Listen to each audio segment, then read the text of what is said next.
जय श्री राम जय जय सीताराम। सरिता सब पुनीत जल बहाई, खग मृग मधुप सुखी सब रहाई। सहज भयरु सब जीवन त्यागा, गिर पर सकल करहि अनुरागा। सारी नदियों में पवित्र जल बहता है और पक्षी पशु भ्रमर सभी सुखी रहते हैं। सब जीवों ने अपना स्वाभाविक बैर छोड़ दिया और पर्वत पर सभी परस्पर प्रेम करते हैं। सोह सयल गिरजा गृह आए, जिम जनु राम भगत के पाए। निति नूतन मंगल गृहतासु, ब्रह्म आदिक गावहि जस जासु। पार्वती जी के घर आ जाने से पर्वत ऐसा शोभायमान हो रहा है जैसे राम भक्ति को पाकर भक्त शोभायमान होता है। उस पर्वतराज के घर नित्य नए मंगलोत्सव होते हैं, जिसकी ब्रह्म आदि यश गाते हैं। नारद समाचार सब पाए, कौतुक ही गिर गेह सिधाए। शैल राज बड़ आदर कीना, पद पखार बर आसन दीना। जब नारद जी ने यह सब समाचार सुना तो कौतुक ही से हिमाचल के घर पधारे। पर्वतराज ने उनका बड़ा आदर किया और चरण धोकर उनको उत्तम आसन दिया। नर सहित मुनि पद सिर नावा, चरण सलिल सब भवन सिचावा। निज सौभाग्य बहुत गिरि बरना, सुता बोली मेली मुनि चरना। फिर अपनी स्त्री सहित मुनि के चरणों में सिर नवाया और उनके चरणोदक को सारे घर में छिड़कवाया। हिमाचल ने अपने सौभाग्य का बहुत बखान किया और पुत्री को बुलाकर मुनि के चरणों पर डाल दिया। त्रिकालज्ञ सर्वज्ञ तुम, गति सर्वत्र तुम्हार। कहत सुता के दोष गुण, मुनिवर हृदय विचार। और कहा, हे मुनिवर, आप त्रिकालज्ञ हैं और सर्वज्ञ हैं, आपकी सर्वत्र पहुँच है, अतः आप हृदय में विचार कर कन्या के दोष और गुण कहिए। कह मुनि बिहस गुण मृदवानी, सुता तुम्हार सकल गुण खानी। सुंदर सहज सुशील सयानी, नामो मायम्बिका भवानी। नारद मुनि ने हंसकर रहस्युक्त कोमल बाणी से कहा, तुम्हारी कन्या सब गुणों की खान है। यह स्वभाव से ही सुंदर सुशील और समझदार है। उमा, अंबिका और भवानी इनके नाम हैं। सब लक्षण संपन्न कुमारी हुई हैं, संतत पिए पियारी। सदा चल यही कर यही बाता, यही तेजस पई है पितु माता। कन्या सब सुलक्षणों से संपन्न है, वह अपने पति को सदा प्यारी होगी, इसका सुहाग सदा अचल रहेगा और इससे इसके माता पिता यश पाएंगे। होई है पूज्य सकल जग माही, यही सेवत कछु दुर्लभ नाही। यही कर नाम सुमरि संसारा, त्रे चढ़िए पतिव्रत यसी धारा। यह सारे जगत में पूज्य होंगी और इसकी सेवा करने से कुछ भी दुर्लभ ना होगा। संसार में स्त्रियां इनका नाम स्मरण करके पतिव्रत रूपी तलवार की धार पर चढ़ जाएंगी। शैल सुलक्षण सुता तुम्हारी, सुनहु जे अभयो गुण दुई चारी। अगुण अमान मात पितहीना, उदासीन सब संशय छीना। हे पर्वतराज, तुम्हारी कन्या सुलक्षणी है, अब इसमें जो दो चार अवगुण हैं उन्हें भी सुन लो।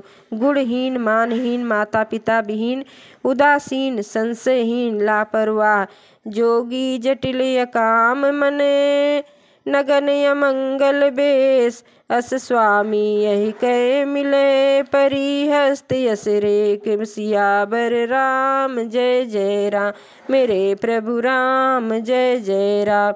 सुनि मुनि, योगी जटाधारी निष्काम हृदय, नंगा और अमंगल बेस वाला ऐसा पति इसको मिलेगा।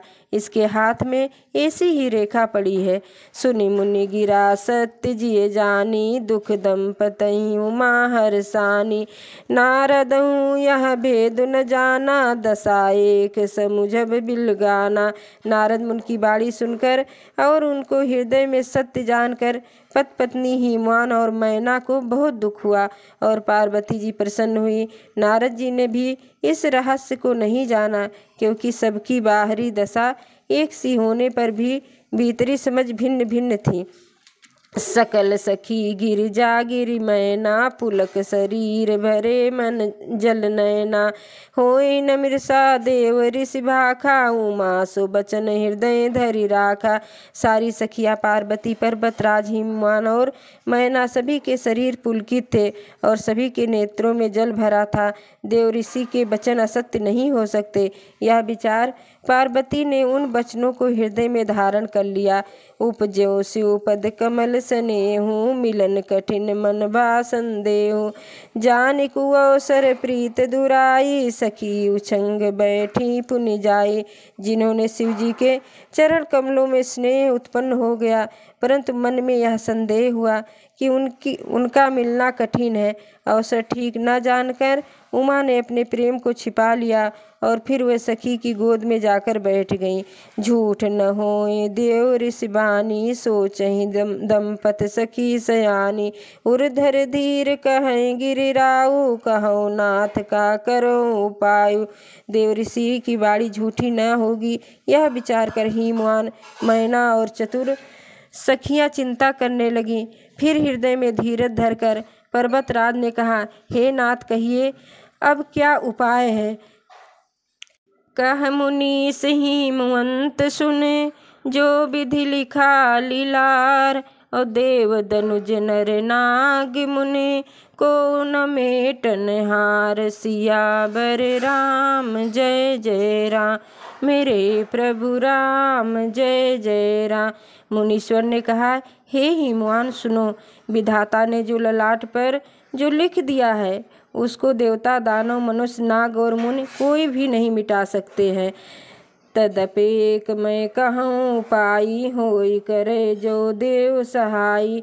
जस बर मैं बरन्यो तुम पाही, मिले उमहि तस संशय नाई। तो भी एक उपाय बताता हूँ, यदि देव सहायता करे तो वह सिद्ध हो सकता है। उमा को बर तो निसंदेह वैसा ही मिलेगा जैसा मैंने तुम्हारे सामने वर्णन किया है।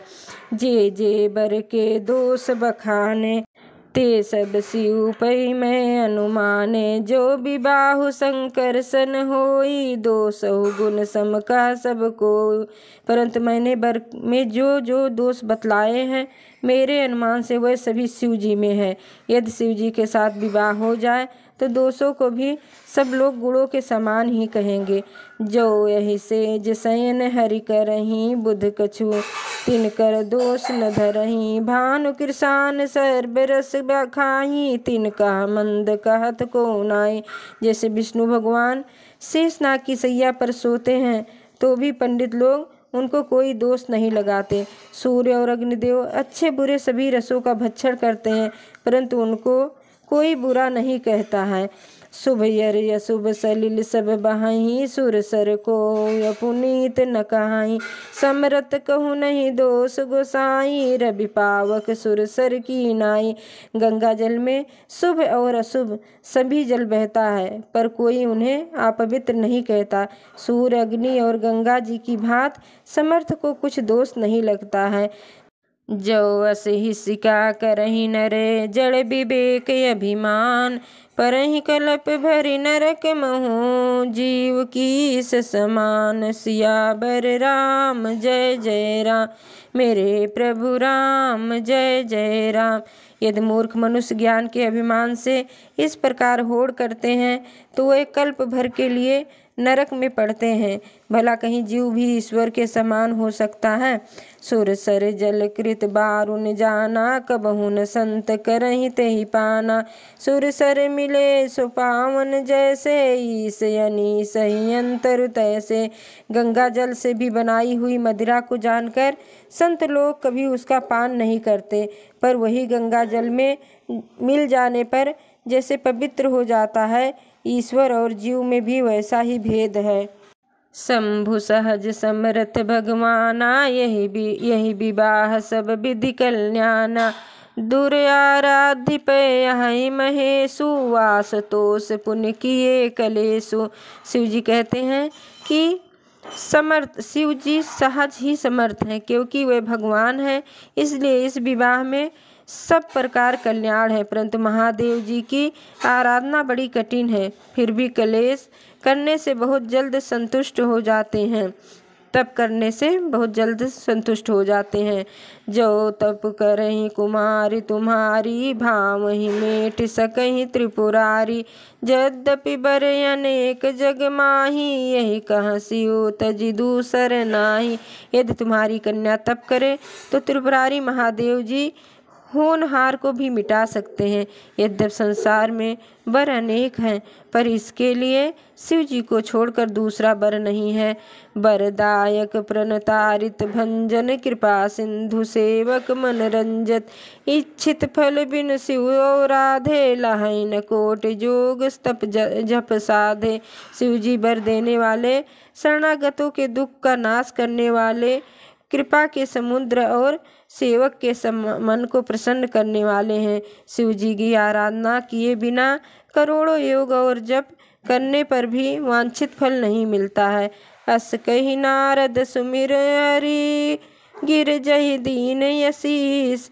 हुई है यह कल्याण अब, संशय तजो गिरीश। उमापति महादेव की जय, पवन सुत हनुमान की जय। सियावर रामचंद्र की जय। ऐसा कहकर भगवान स्मरण करके नारद जी ने पार्वती को आशीर्वाद दिया और कहा, हे पर्वतराज, तुम संदेह का त्याग कर दो, अब यह कल्याण ही होगा। कही असी ब्रह्म भवन मुन गयहु, आगिल चरित सुनहु जस भयहु। पति एकांत पाई कह मैना, नाथ न मैं समझो मुनि बैना। यो कहकर नारद मुनि ब्रह्मलोक को चले गए। अब आगे जो चरित्र हुआ उसे सुनो। पति को एकांत में पाकर मैना ने कहा, हे नाथ, मैंने मुन के वचनों का अर्थ नहीं समझा। जो घर बर कलु होहि अनुपा, करहि विवाह सतायन रूपा। न तो कन्या बरु रहहि कुमारी, कंतु माँ मम प्राण प्यारी। जो हमारी कन्या के अनुकूल घर बर और कुल उत्तम हो तो विवाह कीजिए, नहीं तो लड़की चाहे कुमारी ही रहे, मैं अयोग्य वर के साथ उसका विवाह नहीं करना चाहती।